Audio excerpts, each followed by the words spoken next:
Hey, Bob. Yeah. All right. Are you ready? Ready. You guys ready? So ready. What are you eating? Are you ready? And are you ready? I'll move these out of harm's way. Yeah. No, they will be kicked. Yeah. Ladies and gentlemen, your time of rest and comfort is over. It's time to be shaken to your very core by the powerhouses that are indeed Kim Rhodes and Briana Buckmaster.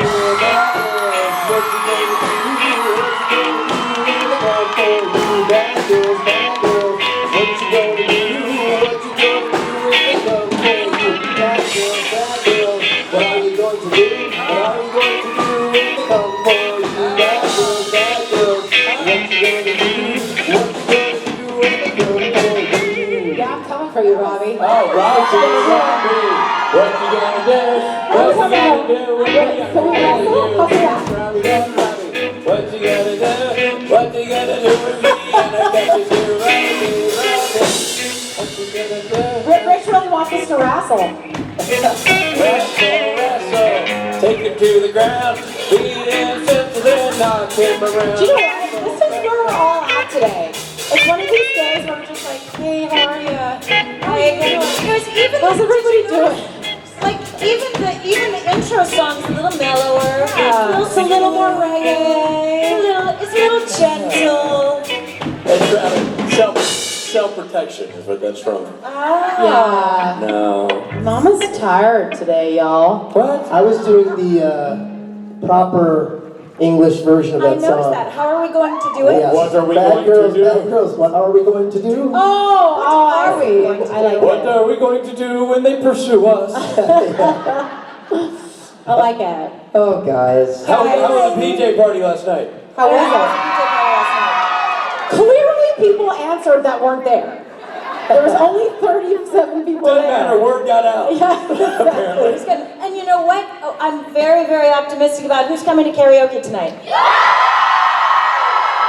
Okay, so our PJ party people can set the standard here. When someone calls your name at karaoke because we can't see you, what do you do? Yes. I like that. You've been instructing people. I like that, Kimberly. Yeah. All right, ladies, we'll see you. All right, peace out. Bye. We love you. Peace Bye. out. Bye. Bye now. Bye, Steve. You care. snuck off stage. Bye. Oh, hi, you guys. Wow, you guys are really far away. Why? Hi. Why? These guys are a bit closer. You're much closer. Hi. Why do you think that you need to be that far away? Come to us. Come on, yeah. Can you move a little closer? Can you do that? You know what? I'm gonna move this chair because if I sit on it, I'm gonna get sleepier. So I'm gonna move. Oh yeah, no. Let's just get rid of them. We sat on it the last convention. It felt so wrong. It did. It really did. Also, the pictures weren't as cute. Okay. Hi. Hi. Hi. Hi. My question is, can you tease something that will happen in season 14 with the Wayward sisters? For example, are Donna and Jody finally meeting Cass? Wow. We're starting right off. He there. wants me to get fired. Wouldn't that be nice? Can you tease No, I'm just something? kidding. I have shot an episode of season 14. So let me think. What do I know for sure that... define the word meet. Like in the same scene. Yes. Yeah, sure. Yeah. Jody and Cass are totes in the same scene by that definition. And Donna and Cass are also in a scene together. No, they're not, you fools! Suckers, I don't know shit. I got nothing for you. And if I did know, I can't tell you because I'll get fired. I've heard that I'm going to be on this season. But I don't know when, and I don't know how. And that's probably for the best, because after my meet and greets, I've got some flapping gums, so.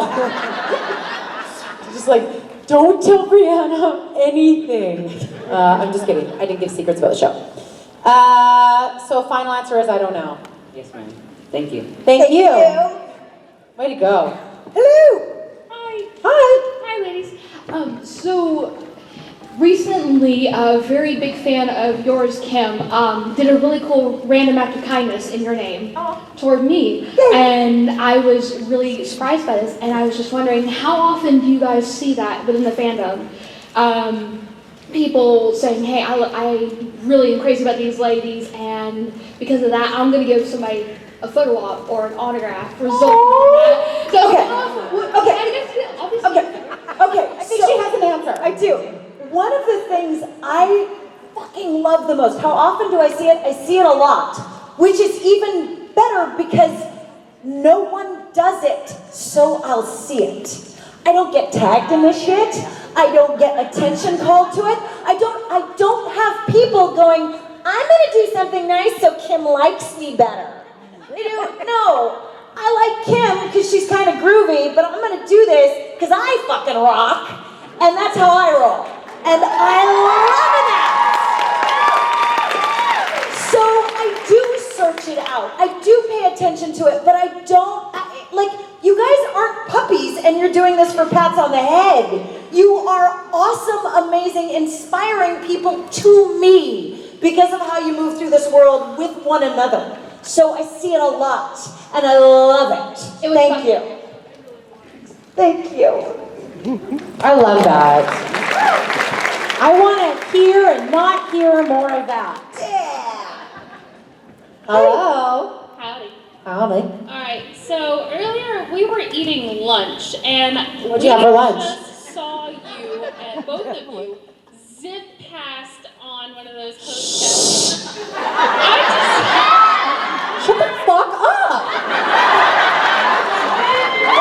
I put it on Instagram. I think it's not it's public knowledge. I just want to know what prompted that. Are y'all always like Okay, that? but I want you to tell me what you had for lunch. Oh, I had a Philly cheesesteak.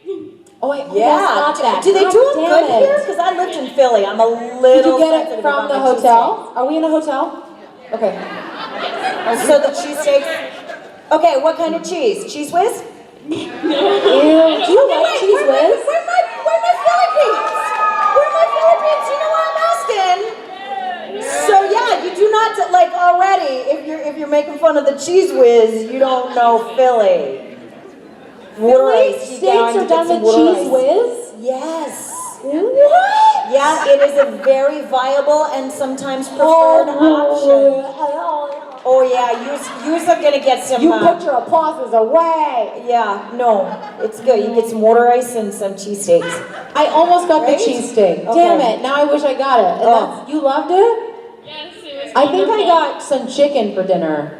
I haven't gotten it yet, so I don't really remember. You did. You got the chicken piccata. I was gonna get a salad, but it looked boring, and I knew I was gonna be hungry. Yeah.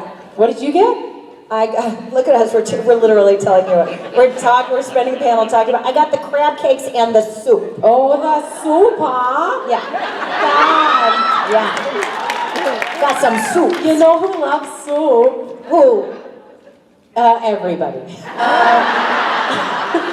Okay. So wait. What was to your back up, question? She wanted to know why we were writing. Oh, yeah, you have to explain it. Okay, I so also wait. had to ask this question. Again, yeah, Briana, does anyone know why I was riding a luggage cart through the lobby? Most people. Because before I was on Supernatural,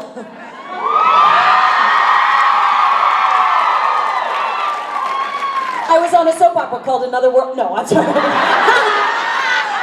I went way back. I was on an episode of Voyager. No, I was on a Disney Channel show called The Sweet Life of Zack and Cody.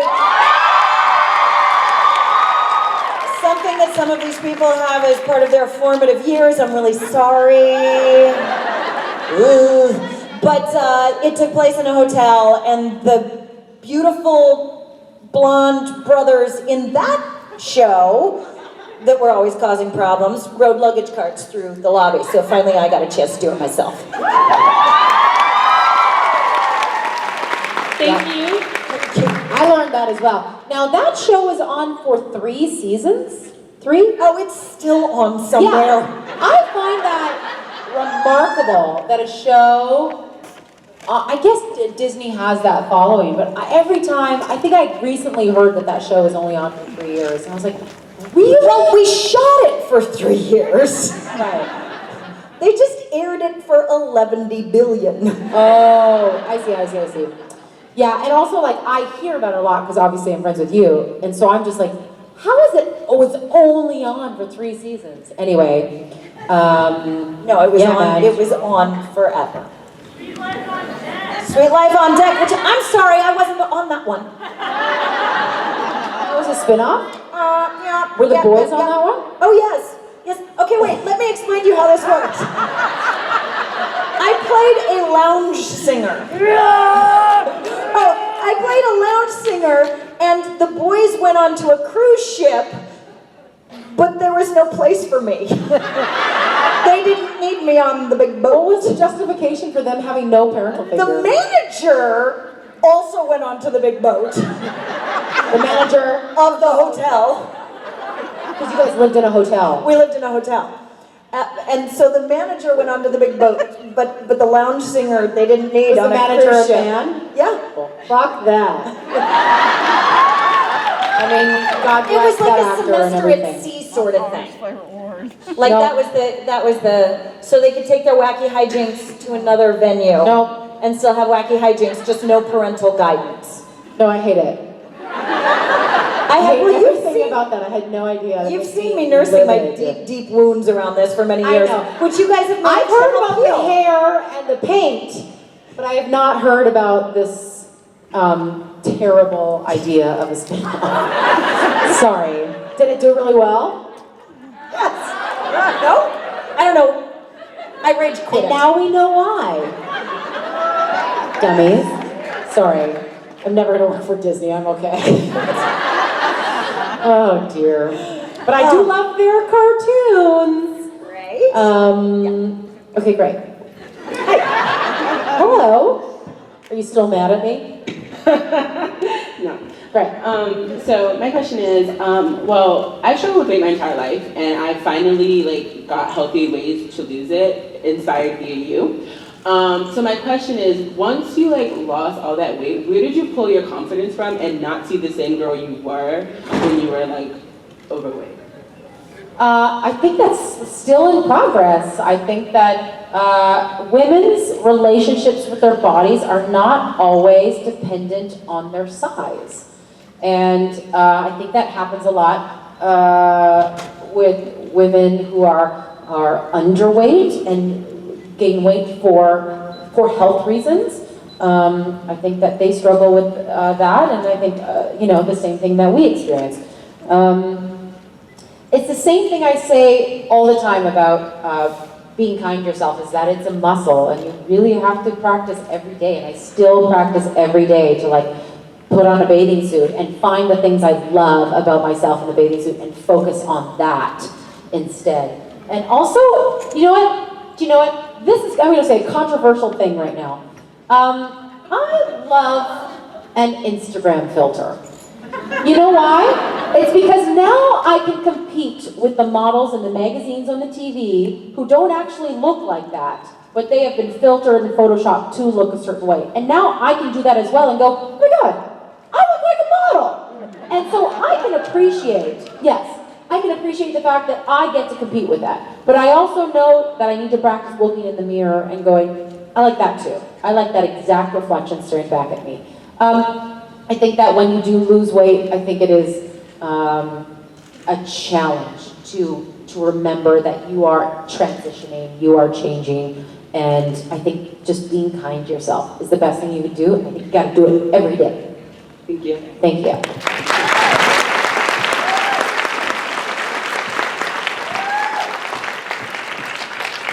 Good evening, ladies. Hello. First of all, I know it's been a few months, but yeah, I'm over here. It still sucks that We Were Sisters wasn't. What's your name? Patrick. Patrick. Hey, Patrick. Sorry, not Steve's. Right here. I apologize, Patrick. It's okay. I didn't hear anything you said because I just called you by the wrong name and I feel like shit about it. Sorry, Patrick. She was like, another man. on. That's quite I know. Any attention is good attention. Oh, Thank you, hello. Excuse me. You for a heard second. him.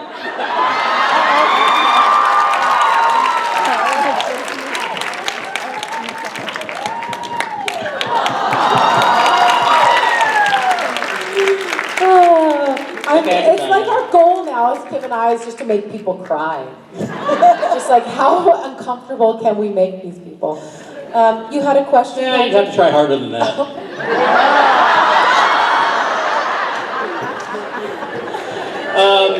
First of all, what I said first is, I know it's been a few months, but it sucks that Wayward Sisters wasn't picked up. Oh, that's why apparently my brain was deliberately not hearing what you were talking about. Question is kind of related. The audience here, and I think the audience overall for Supernatural, tends to skew toward the female, obviously. But I always thought Supernatural was, don't take this the wrong way, a guy show. All the women in it are strong and great, but I think it should appeal so much to the 18 to 45 male. What do you think about that, and do you know anything about the demos that aren't really reflected in the con participation, or if it's not, why do you think it doesn't really appeal to men as much as women? Interesting. I do know that the con participation is a different facet than the people who watch it. I think it's also interesting that they said that Supernatural appeals to a casual female viewership. I'm like, no, funny, super casual bunch here, funny guys. story, yeah. Super Females are not the casual fuckers in this mix. Females are the ones that are like, okay, I got the dinner in the oven, okay, I'm just gonna write this quick email, okay, I gotta pick up so-and-so from, that's not casual, that's like fucking getting shit done. So, however, I don't know. I do know that there are very wise brains who now are studying this kind of thing, and the gender makeup of the fandom and what is going on. But I will say that while it's dudes that are doing the stuff on screen, the show is about one primary, and from that, everything that trickles down, relationship, which tends to be the world of women. That is where we live. We live in experiencing relationship. And if Sam and Dean did not have that relationship, there would be no fucking show. And within that then means that every relationship the two of them have must be vital and passionate and affect them, which is how it can stay on the air for 14 fucking years. And still going. So, do I think? I don't know. But I do, as a woman, relate to the emotional relationships, and I don't watch them, like the things they do are because of the relationship. It's not the relationship exists because of the things they do. So I like to claim that out for a side, for the feels side, which traditionally is something that I ascribe inappropriately to female identify. What the fuck? I don't know. That's my answer. I'm so glad you finished asking the question and Kim was like, great, I have an answer. I was like, I don't know what he said. I don't get it. You started saying numbers and I went, math is hard! But I gave you a hug, so I think I'm good. Right? Am I off the hook? Bless your heart. But thank you, that was a very smart question. Thank you. When I don't understand it, that's what it means. It's good. And a smart answer as well. Everybody's pretty and great! Yay! Hi! Hi. This is my first con, so I'm really Welcome! Okay. This is mainly for both of you, because how do you work with such attractive men and not forget your lines 50 times in a row? We do it all the time. Forget our lines, I mean. I I told you, like for the first 4 seasons, whenever Jensen was within a 5-foot radius of me, all I could hear was beep. Like the director would come over and give us our notes. And then Jensen would step away and I'd be like, you have to repeat everything you said because I didn't hear anything. All I was focused on was the fact that my upper lip is sweating a lot right now. I told my husband that. I told him that we make jokes about when Jensen's around her upper lip sweats. And he's like, oh yeah, I get that. And it's not even like... Universal. For me, and we have different... For me, I have always been... It's like... They're like works of art. I don't have like that, oh, let me get up on that. I'm more like... Just want to stare at it. You're looking at me, you want to please look at stop. a pamphlet of it every once in a while? Don't put, like, don't touch. I told Jensen once, I was like, I had a conversation with him and at the end of it I was like, oh, like that's pretty cool. I'm getting immune. And he got in baby, looked at me and he did this. I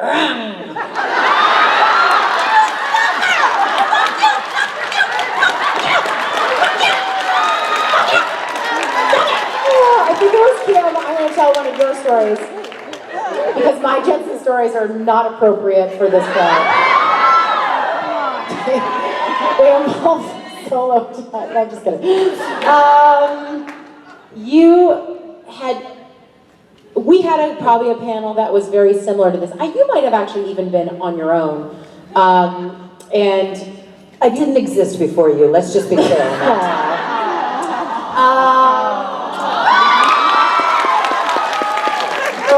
Now I can die. No, we had, either you or we had been on a panel having a discussion much like this one. And you went off stage, you told me this, and you've told it in a panel, so I know I'm allowed to say it. Went off stage and, went, oh, that's probably not Jensen. I just want you to know that, and I apologize for the fact that I think I just objectified you on stage. And Jensen went, I'd be pissed if you didn't. So we can start talking about those boys' dinks again?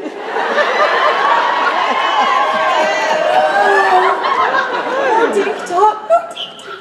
Well, that's the thing, is like, they don't actually, to us, have dinks. To us, they're just like works of, they're like Ken dolls, you know what I mean? They're just so perfect. You're just like, you can't have a, not that a dink is a flaw, that's what I mean. Let's move on. Let's move on. So how do we work with them? Not differently than this. Yeah. I don't know. So this last episode, I can't tell you why, but at one point, Jody has a relationship with them, honestly, that is very much the same way Kim has a relationship with them. And different. She doesn't have a relationship with them. She has a relationship with Sam. She has a relationship with Dean. And I have a relationship with Jared, and I have a relationship with Jensen. And I love them. I just fucking love them. And Jody got to have a little moment where she loved him, and then she just loved a little extra on Sam. Just a little extra of that, like, kind of moment. And what delighted me was the choice he made in it, where he was like, Sam doesn't get a lot. And so then he made an acting choice that then made me go, oh my God, that's the cutest fucking thing. Oh wait, we gotta kill something, right? We gotta kill, right, okay. Back to, right, we gotta go kill some shit. And Jody, like, that was Kim now responding to Jody. There's a scene that we were talking about at a meet and greet, the last episode I did, which was Breakdown, and the very last scene where Doug Dick 2 leaves Donna, and it's very emotional. Come back here, Kim, I need you. Leaves Donna and just like walks out of the hotel room, and she's very sad, and as Briana the actress, is very sad, and then Jensen does this. And I just went, I'm good. I feel better. I was like, Donna, as well as Briana the actress, like, it is hard to be sad when you have a strong, warm hand of Jensen Ackles on your shoulder. So it's really tricky, is my final answer. But thank you for asking. You get it. You guys get it. Hi. Hi.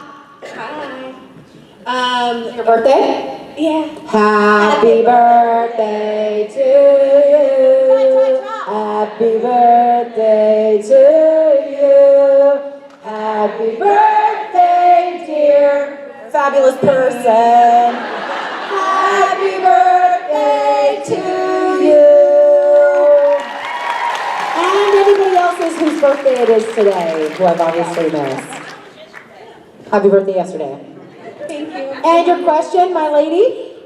So my question is, I work for a company called MindBody, and... Like the app? Yeah, like the app. Oh my god, I love the MindBody app. Me too. I use it every fucking day. Me too. Okay, continue on. So my question is, a big part of obviously working there is we have this whole like work-life balance and mind-body connection and all that good stuff. And so my question for you guys is you have such busy schedules coming here and being with us, and thank you for that. But how do you guys, how do you find that work-life balance, and what are the best ways that you find to like take time for yourself, or when you're in that bad headspace that you just kind of like need to like get real with yourself? Like what do you guys do? Because I need that. You talked about the work-life balance, and I immediately got sleepy. I was just like, we are not balancing it wonderfully. Many naps. Kim, I know, is very good at it, especially lately. She'll just be like, nope, I just taken half an hour. I'll be like, cool, I'm gonna do a million dumb things that are unnecessary in that half an hour. You go. Oh gosh, I have a total regime. This is not new information, but I ride a horse very avidly. So I'm on a horse 4 times a week. I meditate. I participate in a program that I'm not allowed to share on a public level. But it's not encouraged. But if you know my friends, you know what I'm talking about. That is a daily program of mine if I can do it. I pray the fuck out of my life. I breathe deeply, I listen to my friends, and I call and ask for help when I need it. I practice gratitude. I have a fucking awesome life, and all I have to do is get out of its way. Like this was what came to me this morning, was the idea that most of what hinders me, all of what hinders me is just up here. This is every problem I have. So if I get the fuck out of my own way, I've got everything taken care of. It's just this up here that's like, no, you can't. No, you don't deserve it. No, your self-worth is somehow involved in this. No, you're broken. No, you're fat. No, you're wrong. No, you're... And I'm like, listen, voice. I know you think you're doing me some good. I know it, because otherwise why would I be talking to myself like that, right? You think you're doing me some good. But that's an old lesson, and I want to practice something new. So just like Briana says, I find what practice makes me feel better, and I go where the love is. And it doesn't feel normal at first because it's new and weird. But the more you walk through fire, the more you learn that your feet are fucking made of asbestos. I feel like a new, just as you were saying, like a new realization for me also is that anxiety, which is something that I've grown into as an adult, is nothing but negative stories that I have created. That's all they are. They are me going, what if, or maybe, or probably. They're not facts, and they're never... Or this means. Yes, yeah. And it's not easier to tell yourself a good story, but it's more better. It is, it's going to get you further, it's going to give you more peace, and so that's something I struggle with. I struggle with being enough. That is something, I have a therapist and I love her and she's great. Therapy is something I'm new to and I don't know why because it's so fucking awesome. Therapy. And this is just a person that I talk to. It's just somebody I talk to and I don't know why I didn't discover it before. But what I've learned is that my problem is that I feel guilty about not being enough to everybody. And I don't mean enough as in like confidence or I always, for my daughter, for my husband, for my parents, for my friends of friends, I'm always concerned that people are not getting what they need from me. And so by the end of the day, I feel taxed. But I do not meditate. I try. I still try. And one day I will be able to. But for me, it's exercise. Exercise and driving are my quiet times. When I can get out of my own way, as you're saying. So, all of the things Kim said, all the things I said, but mostly the number one thing to remember is to get out of your own way, because that is really what is stopping us from doing everything. Thank you. Thank you and happy birthday. And I love your app. Can I have free classes to things? Thanks so much, bye. Hello. Sorry. I just wanted to, well, first of all, I wanted to say that, as somebody who, at least I like to think, is a woman who struggles and has issues, but at the end of the day, I still try to, walk this line between being really nurturing and supportive, but still being a badass. And that's not something that, you see represented a lot, but Jody and Donna, they just nail it, and I know that has to come from you two. So from the bottom of my heart, I wanted to thank you. But my question was, I wanted to ask, what is, in the context of Supernatural, what has been your favorite line that you got to say? I still think mine is stuff you, Dean. Yeah. I remember being really, when I read this script, I remember being really excited to say that. I think that's my favorite Donna line. Yeah, I think Donna has a lot of really, what the cuss, shut the front door.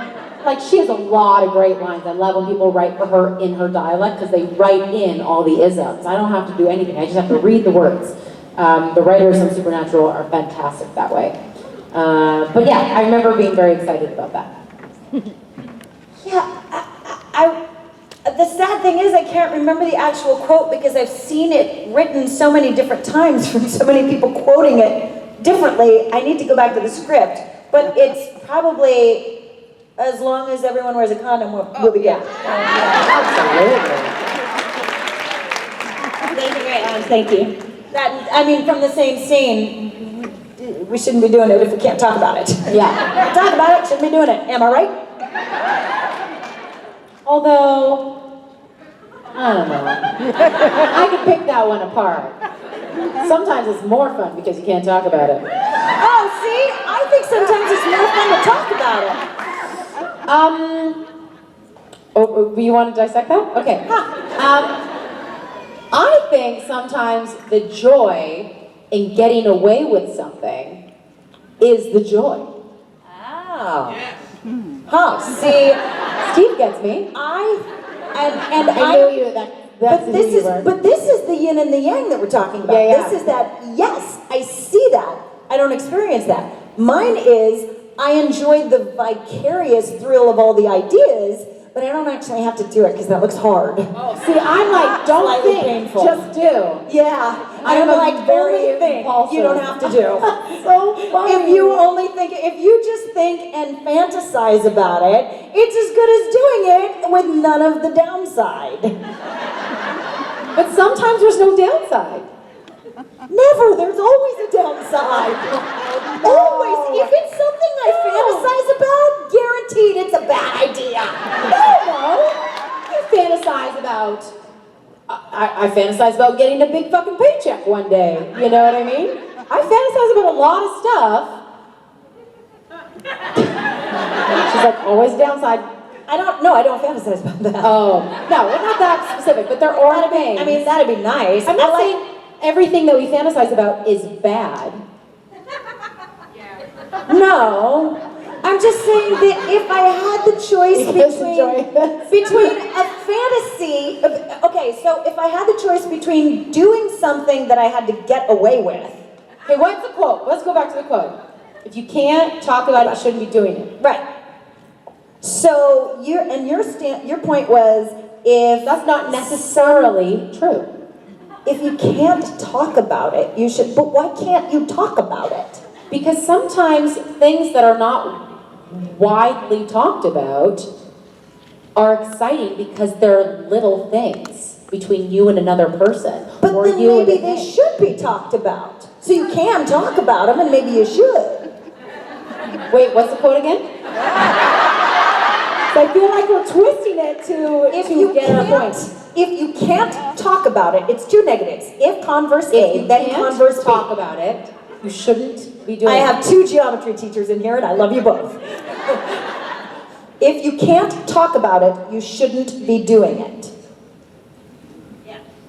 Therefore, if if converse A, then converse B, therefore if B, then A. So if you should be doing it, you should talk about it. You should be talking about it. Because that's the flip side. Is because if you are going to do it, then that makes the assumption you should talk about it. So if you can't talk about something, because that means it's bad, then all the good things you have to talk about. Doesn't that make you want to not talk about things? Wait, no, you have a little privacy? You lost me. If you were to flip that line.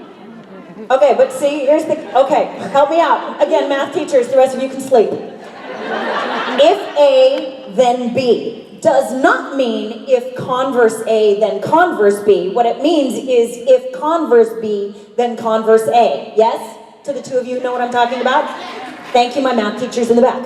Okay, so therefore, what we're dealing with is if converse A can't talk about it, then converse B shouldn't be doing it. So we flip it around. If you should be doing it, then you can talk about it.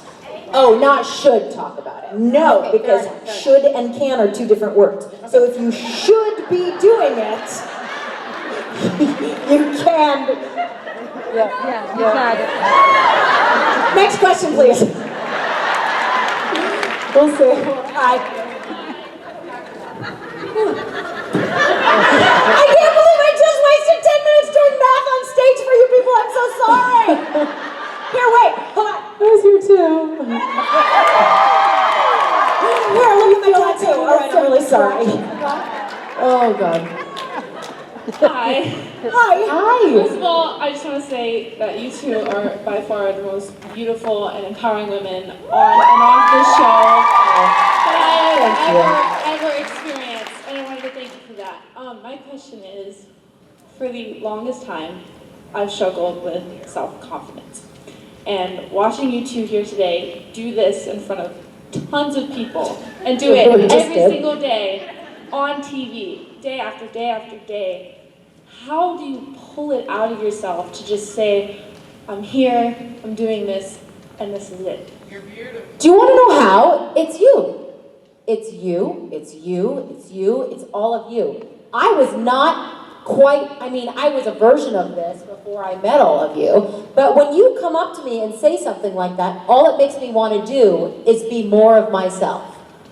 And all I can do is hope to return that to you. So here I am telling you, you're a better person for telling me that.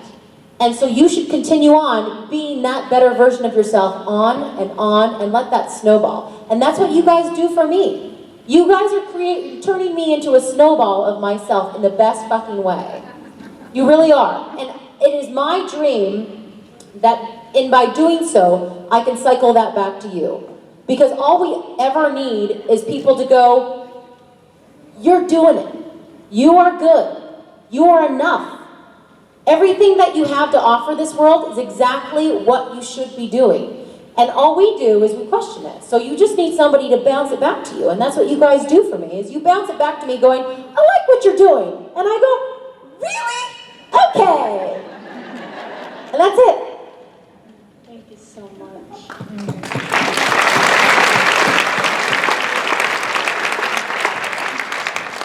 Hi. So, first, sorry for my English. It's not my first language, and I'm really nervous. So. You're already better than me, so. Okay, and I also wanted to say that I think you're really incredibly inspiring and empowering women, and you're my role models. And thank you for that. Thank you. And my question is, so that's why I have this. Good. If there are any aspects to your characters on the show that you don't relate to personally, because you always talk about aspects of their personality that you relate to, and if there are some that you don't. Jody is super fucking subtle. Like, she's so like, I'm gonna wait and see. It's hard. Kim's a hugger. Sam is one of my best friends. I love her. And so when we finally got to be together, I was like, I think Jody needs to hug Mary. And they're like, well, then you need to not be okay with it as soon as you realize what you've just done. Like, worth it. Remember I was watching that scene from the stairwell? And she came in, and I think I just watched one take of it, and you came in, you're like, oh, hi! And then Jordan does her like, wow, you're really loud when Brianna's here. You were like, I want her to hear what I'm saying. I love it. I love that she changed that. That's so true.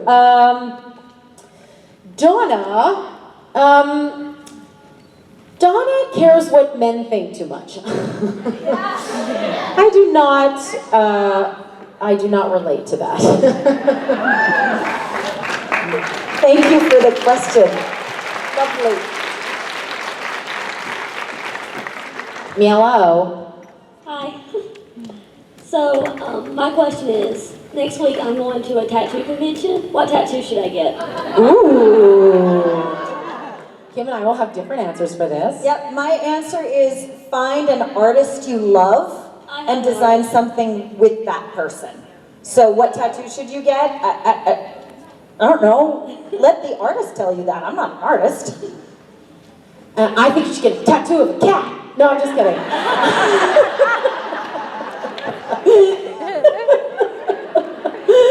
We're so different. I can literally, somebody could just be like, what do you do? You want to get a tattoo? Yep. Okay, let's go. I am so fucking impulsive, and Kim is so artistic and, well thought out and smart, and I'm just like, looks great, let's go. So, my answer is I love to get tattoos on impulse of what I'm experiencing. And obviously I'm not going to go get a tattoo if I'm having a shitty day. Just get a blackout sleeve. But my tattoos are all hold memories for me. I don't love all of them equally in design, but I love all of them and what they represent in that time in my life. So my answer is get a tattoo of that time, that day, that memory in your life. Have it be a story. Have a silly little tattoo. My girlfriend, and I remember I told Rich Spade this, and he bowled over laughing. My girlfriend has a tattoo on her shoulder of a Smurf drinking beer. And it is the worst tattoo I've ever seen in my life.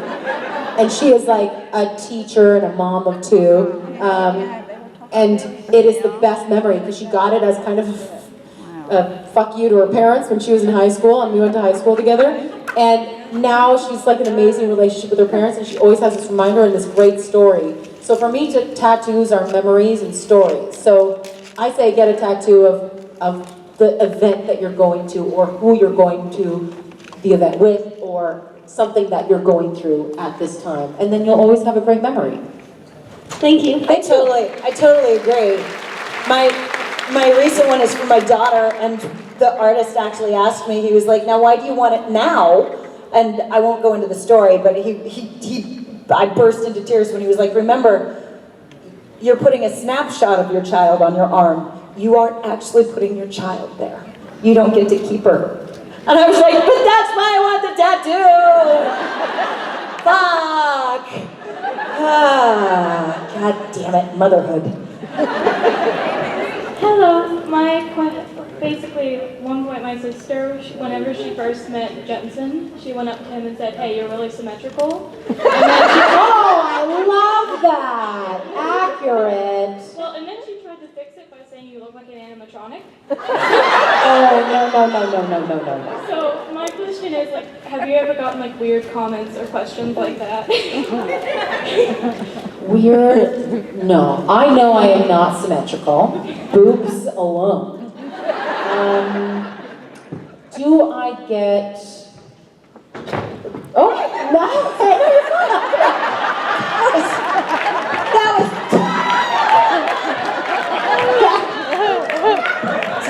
Is that on purpose?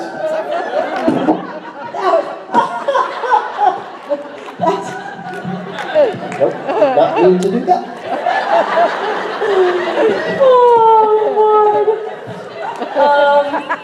Don't let the girls know we're here. Sneak on stage. Okay, so honestly, if I do get strange comments, I don't notice they're strange because I make strange comments all the time myself. So like, honestly, I have never had anybody say something to me that made me go, oh, you're strange. If anything, I'm looking at the energy behind it, and the worst is when somebody says something that isn't what they mean, and the look of sheer panic and pain in their eyes makes me want to go, Pookie, I don't know what you said, but it's okay. It's okay, I love you, I'm one of you. I'm no honey, all the time. You and me, it's okay. I ain't judging ya. I live in a big old glass house. Yeah, and I don't have symmetrical boobs, so... I can't wait to see the shirt Scout makes about that. Ladies and gentlemen, Kim Rhodes and Briana Buckmaster. What you gonna do?